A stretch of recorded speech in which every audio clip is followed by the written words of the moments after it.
What's up? It's your girl Asianae, aka Miss Herricane. It's Wilder, and I'm on the hottest platform in Atlanta, the delivery spot. Let's get it. Special delivery.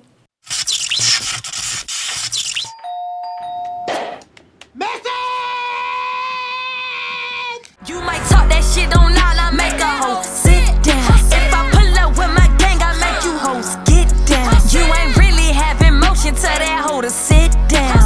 Hoe sit down, hoe sit down. You can't come round where I'm from, make that hoe sit. And where I'm from, we shoot that one, I make that hoe sit. I am from the south side of Atlanta. I would just say I'm an artist, but really I'm a brand. I'm an aspiring actress. I'm a businesswoman. And that's it. The name of the song today is called Sit Down. It is produced by Wayne on the beat, but it is an original song from Maceo. Sit down. If you don't know, you ain't from Atlanta, and that's just that on that. So the reason the song came about, I was just fucking around, and then, you know, I'm on YouTube scrolling on that retro shit, that 2000 shit, and then I seen the Sit Down, so I just rewatched the video. You know, when I was in school and stuff, we was fucking with that Sit Down by Maceo. So then I introduced the record to my label owner, and he was just like, at first he was like, I gotta hear it. So I don't know, I was just in Miami one day in a hotel. I got the beat sent to me. Wayne did it, you know. Shout out to Wayne, because anytime I hit him up, he sent that shit on the fly. He sent it, wrote that bitch in the hotel. Next thing you know, I'm in the studio in Atlanta, and we just cut it.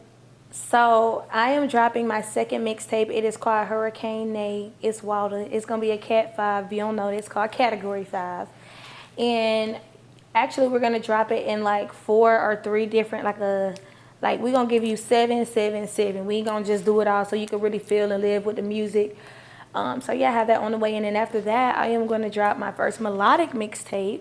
I do not know the name of it yet, and it's on the way in the next 60 days though. Be prepared. Herricane on the way.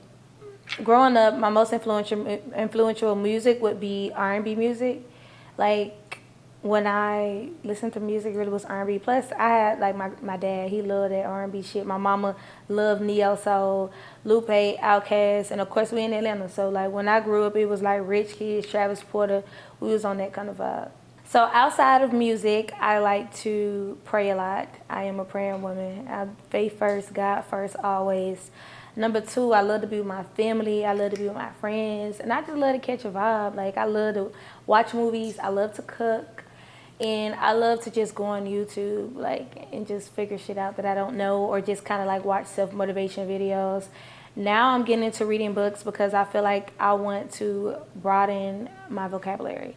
Like, I want to be as smart as I can be. So that's something that I'm like new on, just reading books. So the biggest obstacle I feel as though I have as a female artist, I feel like a lot of times, like, people will see you working hard and they feel like you don't need help or you don't need no favors or nothing like that. And I feel like, you know, I'm really out here working. So I feel like a lot of people kind of like oversee it. And, you know, certain things that I missed out on that I feel like I should be on. So I really just feel like, you know, I'm overlooked, really. I'm underrated, and that's really the biggest thing. And of course the men. We already know this is a male-dominated industry. So I feel as though if you ain't going, you know, you gotta really goddamn put your time in.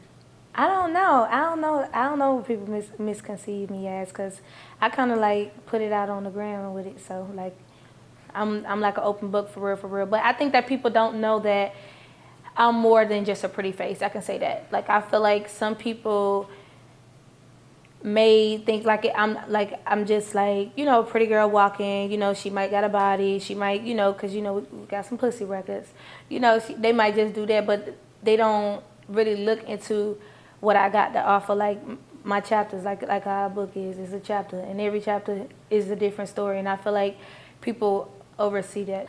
If I had to give credit to anybody, I would give credit to my entire team, because before I even like cold turkey, because I was in a club before I did music, but I still was an artist.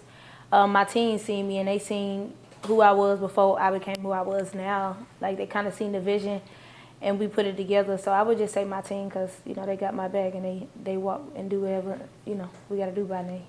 They stand on business.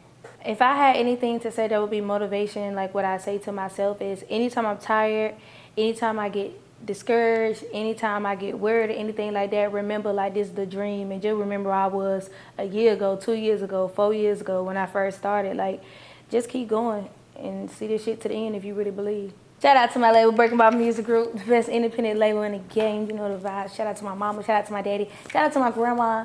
Shout out to my cousin. Shout out to Lex in the building. Shout out to everybody that's fucking with Herricane. It's motherfucking wild.